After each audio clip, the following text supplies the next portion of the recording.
నమస్కారం మిత్రులారా. ఈరోజు జరిగిన పులివెందుల ఒంటిమిట్ట జెడ్పీటీసీ ఉప ఎన్నికల్లో అధికార పార్టీ మన పార్టీని తీవ్ర ఇబ్బందులకు గురి చేసింది. మన పార్టీ జన్మ హక్కు అయిన రిగ్గింగ్ చేయకుండా పచ్చపార్టీ తీవ్ర కుట్రలకు పాల్పడింది. అసలే కడపలో ఆ మాధవ్ గారు గెలిచి మన పార్టీ పరువు తీశారు. మన అన్న ఇక్కడ గెలిచి కూడా అసెంబ్లీకి వెళ్ళట్లేదు.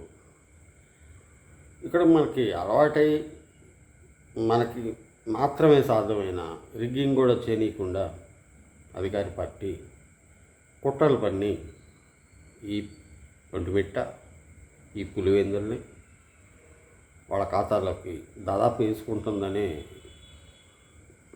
మా అనుమానం.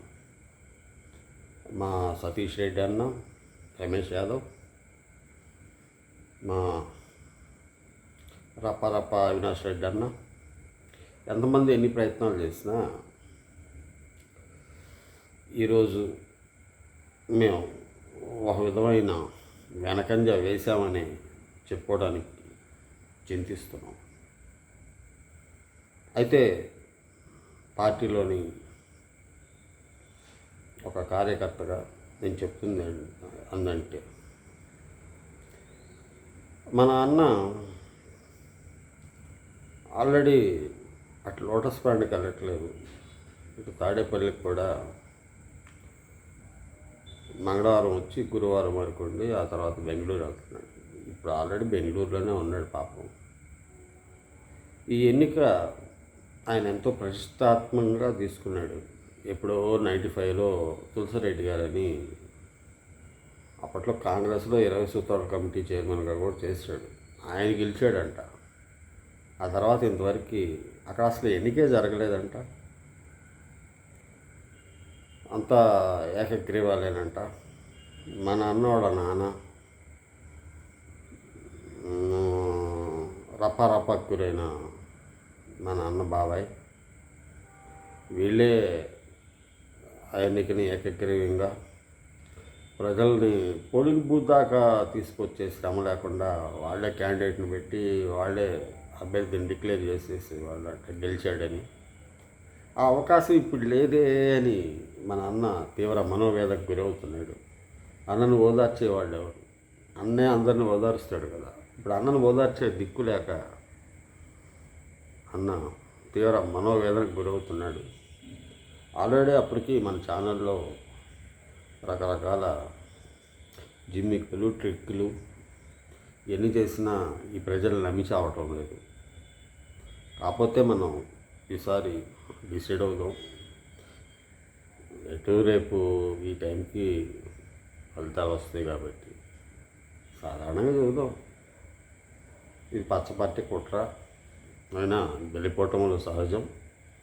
దీన్ని మేము సగౌరవంగా ఆహ్వానిస్తున్నాం అనే స్టేట్మెంట్ ఆల్రెడీ స్క్రిప్ట్ రూపంలో మా అందరికి వచ్చేసింది. రేపు మేము ఇదే ప్రకటిస్తాం. కాకపోతే ఎల్లకాలం ఇలాగే ఉండదు. ముందు మేము వచ్చిన తర్వాత మళ్ళీ ఇలా మా ప్రాంత ప్రజల్ని పోలింగ్ బూతుల్లాగా తీసుకొచ్చే శ్రమ లేకుండా మేమే ఏకగ్రీవాలు చేసేస్తాం.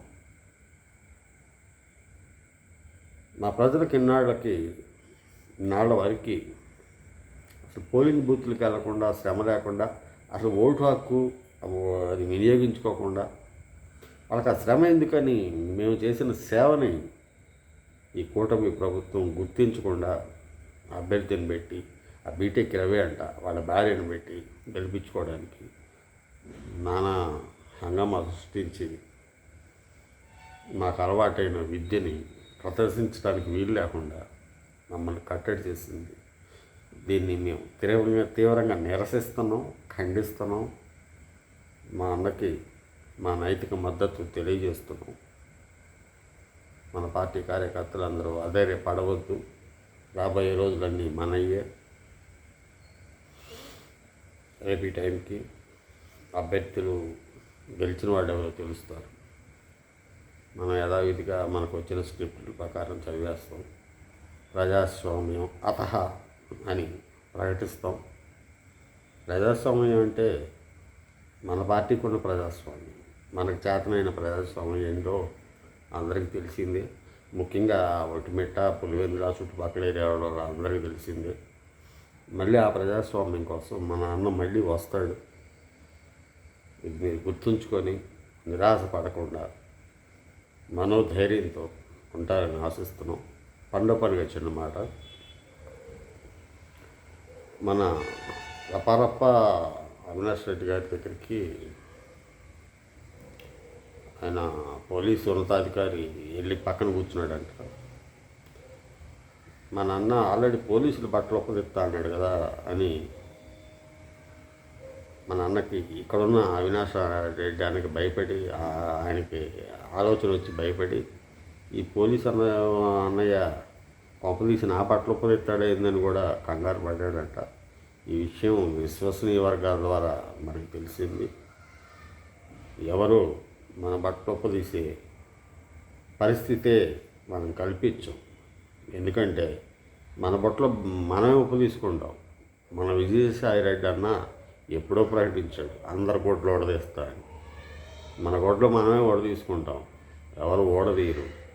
మనం అధికారంలోకి వస్తే సప్త సముద్రాల అవతలను పోలీసు అధికారులు బట్టలు ఒప్పదీయటానికి మన అన్న ఆల్రెడీ సిద్ధంగా ఉన్నాడు. కాకపోతే అవకాశం వచ్చిద్దో రాదో ఏమో అనుమానంగా ఉంది. ముఖ్యంగా మన పార్టీ కార్యకర్తలు దిగులు పడవద్దు, నిరాశపడవద్దు. రేపు వచ్చే ఫలితం ఆల్రెడీ తెలిసిపోయింది. దీన్ని మనం విశాల దృక్పథంతో ఆహ్వానిద్దాం. మున్ముందు మనం ఏందో నిరూపిద్దాం. తిరిగి భవిష్యత్తులో అసలు అక్కడ ఎన్నికలే జరగకుండా మళ్ళీ తిరిగి మనం ఏకగ్రీవాలే మనకు అలవాటైన ప్రక్రియ ద్వారానే కొనసాగిద్దాం. ఇవాళ అక్కడ నేను చూసిన పరిస్థితులు, అక్కడ జరిగిన సంఘటనలన్నీ నేను చూసి ఈ వీడియో ద్వారా మన పార్టీ కార్యకర్తలకి తెలియజేస్తున్నాను. చాలామంది అనుమానపడుతున్నారు, ఇటువంటి షర్ట్ వేసుకొని మన పార్టీ తరఫున మాట్లాడుతున్నాడేదా అని. ఇటువంటి షర్ట్ వేసుకుంటే ఆ పచ్చ పార్టీ వాళ్ళు కూడా చూసి మన పార్టీ ఆలోచనలు, అభిప్రాయాలు తెలుసుకుంటారనే నేను ఈ ప్రయత్నం చేస్తున్నాను. గమనించండి. నా వీడియో సందేశాన్ని మన పార్టీ కార్యకర్తలకి, చూడని వాళ్ళకి పంపించండి. మీ అమూల్యమైన అభిప్రాయాలు కామెంట్ రూపంలో తెలియజేయండి. ఉంటాను. జై రప్పారప్ప.